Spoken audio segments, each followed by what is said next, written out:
Welcome back to Echo Ridge and the beginning of a new series. This one is going to be my largest and most difficult series to date. As we get the game set up, I wanted to explain to you a couple of the objectives. First, we're going to be playing in max difficulty. Second, we're going to be going for all of the achievements. Once we complete all the achievements, we're going to keep going and going and going. In fact, as the usual with my new series, I took all of our Patreon and YouTube members, randomized the list, and it spit out a total of 48 names.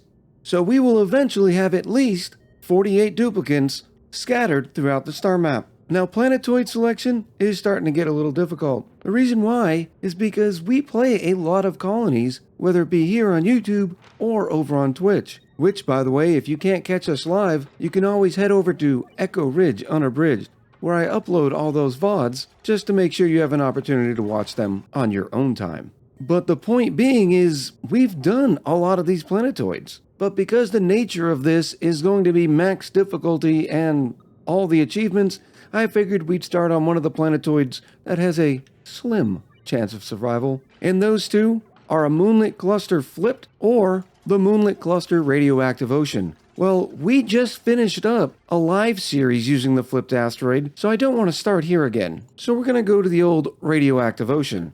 Now, one thing I do like about that is I'm pretty sure this cluster normally starts with a couple of water geysers. Now, normally in these playthroughs, I smash this reroll world seed button a bunch of times and just take it and run with it.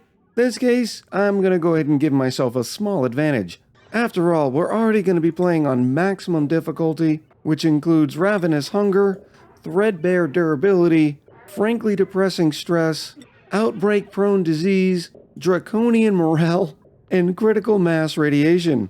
Additionally, we're also going to remove the ability to have care packages. That one stings. So yeah, that's how I justified not randomly starting with a planetoid that could have just been full of giant boulders or a frozen core or something.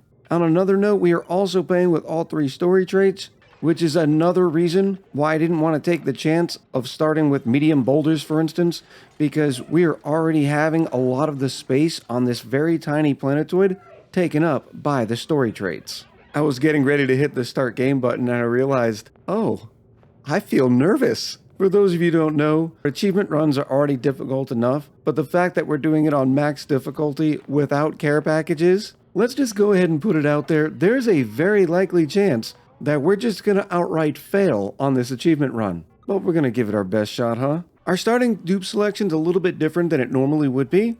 We're going with a digger, a researcher, and a rancher. The reason why we're going with the rancher is because of the carnivore achievement. That's one of the more difficult ones to get, and it's on a timeline. So it was to our advantage to make sure, A, that we started off with a rancher, but also we found one with quick learning. So hopefully they're able to skill up a little bit faster and get us into ranching critters sooner. Our researchers are pretty good one at that. They start with early bird and just have decreased excavation. Our digger is also going to be our primary builder, so having one with digging, supplying, and handy is pretty convenient, especially considering their only disadvantage is they take a little bit longer in the potty. And the first three names on our list was Mr. DK Oz, Eilart, and Patrick Gordon. Without further ado, let's get this party started. Now, before I do anything, I'm going to make sure that I save and upload this save file to our Discord. So if you want to play along with this exact seed, you'll find the save file over there. And now for our look around to see what Randy has dealt us.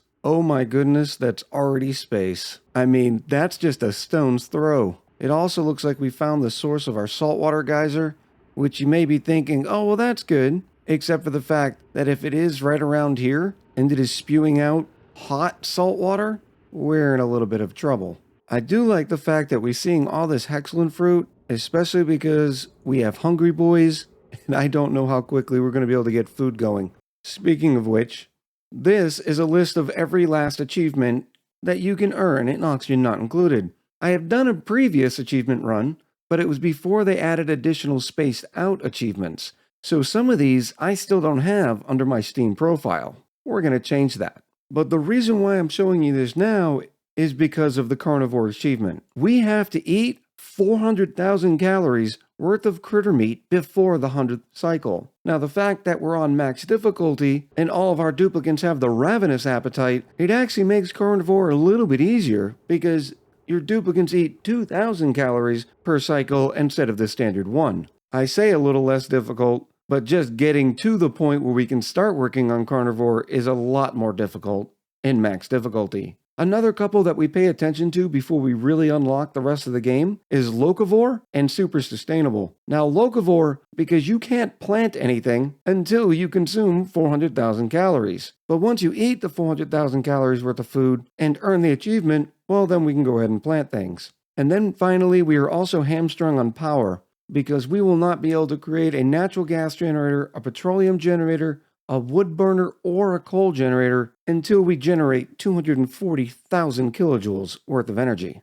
But once you earn these 3 achievements, you're not really limited by anything else. You can take your time and you can get there whenever you want to. And you also don't have to worry about ruining your chances of earning any achievements after you've completed those 3. And truth be told, the only one that really has a time limit is carnivore. You can take all the time you want to get locavore and super sustainable, but you're really handcuffing your playthrough until you get them. Hence the reason we like to knock those out first as well. Also looking around, it looks like there's a lot of oxalite sitting around the colony, which is really good considering this starting biome doesn't have any algae. I also don't see any rust, but I have found a little bit of cobalt ore. I'm thinking it's because of either the geodes or the metallic caves. Temperature-wise, we look mostly okay, although down here at the bottom, there seems to be 0 abyssalite, so all this chill is probably going to start working its way towards the center of the colony. Without further ado, let's start digging up. Unfortunately, the only water we have is way up here, so it's going to be a rather long ladder run before we have access to water, which means bathrooms are going to be delayed. Now for our pincher pump, I think we're going to have to put it around here. Because there's granite above that we can't dig into, if we were to put it down a tile, every time the duplicants would go get water, they would get their little footsies wet. And playing on max difficulty with the amount of stress that they're already going to have, we definitely don't want to make their footsies wet. Zutalo, what is this? There's not supposed to be hatches here. It looks like the game has given us a pity hatch.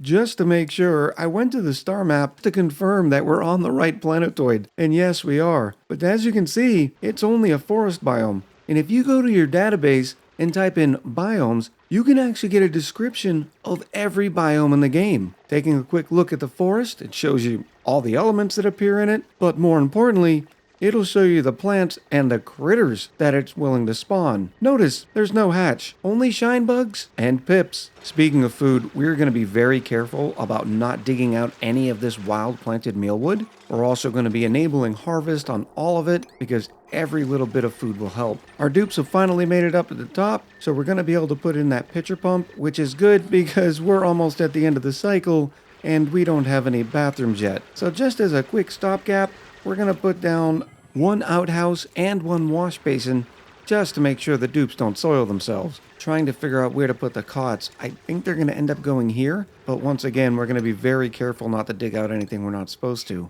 But this little cavern here looks real nice. Dinner time at the end of cycle 1. We haven't done much.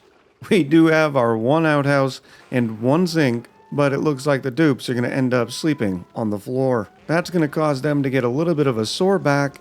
But hey, there wasn't much that we could have done. Hopefully by next cycle we'll be able to resolve that issue because sleeping on the floor is not exactly what the dupes want to do. Now as a reminder, these first few cycles they have the New Hope buff, which gives them minus 20% stress per cycle and +1 to morale. That'll help. We're also going to be digging down here eventually. I'm hoping to make this our giant carbon sink, thanks to these wonderful wild planet oxiferns. Now, oxiferns aren't exactly brute force, but every little bit goes a long way. We're also going to be making sure we gobble up all this excellent fruit and enable auto-harvest on the mealwoods. Now, trying to design this bathroom here, I've realized that we're going to need to move the ladder well over. I know it's a silly thing, but by moving the ladder over, we're also going to be able to avoid the oxyfern seed. And that way we don't have to play around with the pips and the oxyfern can stay right there. All of our digging has revealed that yes, this is the saltwater geyser that is spewing out at 95C. Luckily, there's a large enough barrier between it and our colony. Looking over at the star map, we do discover that we also have a cool salt slush geyser, and wonderful news, a carbon dioxide geyser and a carbon dioxide vent. Yay! With our ladder moved, we now actually have room to put in a proper bathroom. We're rolling around to cycle 3 and I really want to get research going. This must be the latest I've ever started research. For our beginning power needs, we're going to put the manual generator right here by the ladder well, and that way all that carbon dioxide sinks down, and then the oxyferns can take care of it. It's our very first printing pod, and we're actually sitting at around 50,000 calories, so I'm hoping for a good dupe here. Wow, doesn't this look different without the care packages enabled? You know what? We might be eyeballing this meep here. Because they start with a skill point and they have an interest in ranching, not to mention they have quick learning, they may actually be able to beat Patrick Gordon to Critter Ranching 1. Because remember, those new dupes start with a skill point, whereas Patrick is still about 1,500 experience away. Welcome to the colony, duplicant number 4, Sulfur Star. Now, I tried to use the Alt command to properly spell Sulfur Star's name, but the formatting really looks wonky. So, Sulfur Star, I hope you'll forgive me. We're going to use the normal letters. We're about to round the corner on Cycle 4, and we've got a few updates. Research is in, but even that came with a cost because we don't have a lot of aluminum. Right now, we're sitting at 5 tons. It's there, it's just a little scattered. So we ended up digging up here, where there was a fairly large vein. Unfortunately, that removed a little bit of the buffer from this wonderfully hot saltwater geyser.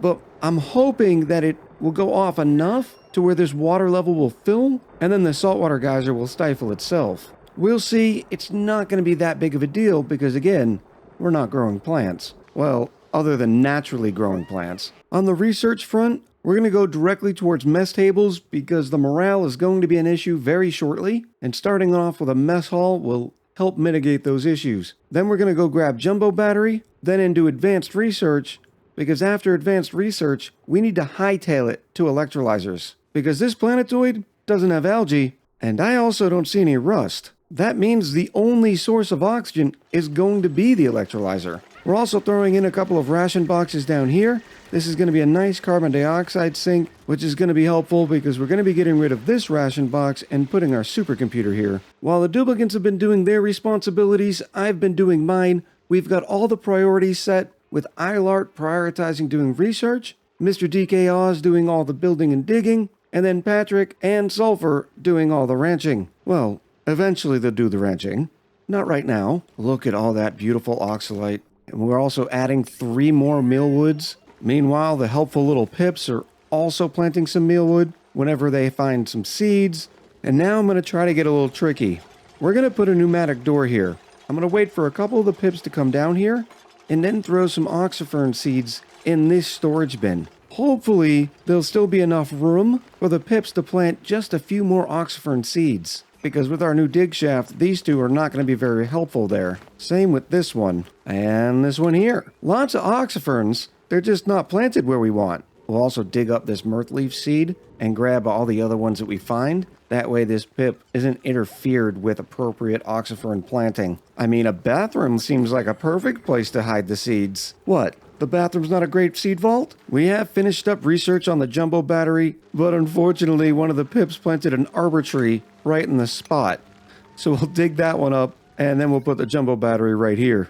Actually, it might be better to put the jumbo battery down here to help ward off some of this chill. Well, I found some of the abyssalite, and I can see why it got broken. There's a wonderful point of interest building here. I don't know what it was supposed to be, but now I'm a little worried that it may have messed up some of our story traits. Oh yeah, and by the way, just as another arbitrary way to make this more difficult on me, we're going to try to keep all the abyssalite we can. Alright, we have 2 idle dupes. And idle dupes in a max difficulty achievement run means certain death. Apparently, I'm also slipping on the research as well. So let's start off by getting the electrolyzer, and then we'll follow it up by getting the rock crusher because we know we're going to need some refined metals. I can't believe I have to get into electrolyzers this early. maybe even smart batteries. Something to note about shine bugs. Remember, shine bugs give off a little bit of radiation. And while this is normally okay, on max difficulty, not only do the duplicants get sicker faster from radiation, but they also get rid of less when they're going to the bathroom. There's a wonderful water cooler, and now we'll need a little bit of decor. So instead of going for something like oxygen, we're going to switch it up and go right into wonderful flower pots. The flower pot does not interact with locavore because it's not a planter box, a farm tile, or a hydroponic farm. Also, I needed to update you on our very first achievement, bed and bath. Just because we had at least one toilet and a bed for every duplicant in the colony. I'm going around and digging up all the mirth leaf. That way, the pips have more places they can plant mealwood. We have our first few skill points coming in. Ilart is going right into supercomputer usage. Mr. DK Oz is finally going to be able to dig up some granite. Our supercomputer is going in, and as the usual, we're making sure it's going to be lit by the printing pod, so we get the lit workspace buff. That gives us plus 15% speed to the research. Now I need to start turning my attention to the stables. The only problem is we actually don't have a lot of space. I suppose we could put a few into here, but we're going to have to dig up some of these precious pip-planted items. Now, at a minimum, we're going to do one stable worth of pips, because pips eating some free arbor trees will just give us a bunch more dirt, even though this planetoid sort of starts with a lot already. But where am I going to put those hatch ranches? This would be a bad idea because it's too cold and the dupes would definitely get hypothermia, which would raise their stress, and we'd pretty much kill this entire colony. I think this location right here is about the best we're going to get. Followed up by this area here, might be able to give us 4 or 5 ranches. Remember, we're going to need twice as many ranches as normal because we have the hungry boys, but also because we need to eat a lot of meat very quickly due to the carnivore achievement. We are going to get this one mealwood replanted somewhere else, and that way I can go in here and start making some wonderful stables. Now, right now we're at 48,000 calories, which might seem like a lot, but with 4 dupes, we're consuming 8,000 calories per cycle. So we actually only have 6 cycles worth of food. But lucky for us, we don't need to make a difficult decision because all these dupes are meh. Now, this is probably going to be the start of our first hatch ranch, but we need natural tiles for the arbor trees, so I think our pip ranch will go right beneath it. We also have the issue of this wonderful water here. We need to either move it or use it. So I think we're actually going to risk hypothermia and digging out a bunch more of this area here. And this should be enough to hold that excess water. Should. Oh, I just noticed this was dirt. That's going to end up cracking on us. Let's go ahead and prevent that. And as expected, we now have 2 cases of hypothermia. With this difficulty, if there's a chance of them getting sick, they're gonna get sick. And hypothermia is no joke. At -5 to science, machinery, construction, and cuisine. Because of that and the sopping wet debuff, we're up to 13% stress already. Now hopefully some of our morale additions are gonna help out. For instance, we have the Great Hall, we have the latrine, and we have a barracks. Our carbon dioxide sink that we built when there was still a bunch of carbon dioxide here is working like a charm. Look at all this beautiful carbon dioxide. Keeping these ration boxes in a sterile atmosphere means what little meal lice we do have is going to stay fresher for longer. All right, we've started the process of moving all this water here. There's actually not that much there. Over to this new tank here. We've just enabled auto bottle on what's going to be 2 bottle emptiers and made sure to have them facing in the right direction so the dupes don't get their precious little feetsies wet and stress out. But our impromptu pip planting is going well. We have 5 oxyferns down here. Well, 4 because this one's a little too chilly, but hopefully the batteries that I keep adding will help out. That should take care of some of our early carbon dioxide problems and providing us just a smidge of oxygen in return. Now I need to start planning where we're going to put this electrolyzer. We don't have too much water, and it's going to be a little while before we can tame this one. So I need to be extremely careful with the water itself. Like for instance, not having it sit on a tile of dirt. That is bad. But I'm thinking up here is going to be a good spot for the electrolyzer for one good reason. It's actually chilly. I don't know where this chill came from, but we might be able to use that for a little while to keep that oxygen from getting too hot. Well, the oxygen and the equipment. Because remember, we only have access to cobalt and an aluminum ore so far, so the electrolyzer and all of its components would very quickly overheat. I also think it's high in time that we find out what this geyser is right here. Well, when we get some better digging, apparently, because it's protected by obsidian. One thing I do love about this planetoid is we're not going to be hurting on salt. First, most of the biomes have it built in. But second, when we desalinate all this salt water, we're going to be given salt in return. We can then put that salt through a rock crusher and we get sand. Not to mention adorable little salt shakers for the mess tables. But speaking of sand and water conservation, it would probably do us a lot better if we put some real bathrooms in, because right now we're using up some water using the wash basin. We could also use a water sieve, clean all this polluted water, and it would go a long way towards reinforcing our water supplies. Speaking of which, we also have a little bit of water here. We're going to be fine until we can start tapping into this guy at 95C, which means we either need to wait for it to go dormant or stifle itself so all the water cools down so we don't scald our dupes trying to work around it. Alright, one minor catastrophe that I should have saw coming. There was a little bit of salt water in here, and once we dug it out, it all came crashing down, which of course is going to stress the dupes out. They're already at 17%. Their feet are going to get wet, and you know how bad that is. We need to hurry up and mop all of this up. Okay, I think we have found our cook. Pay here has researching and cooking.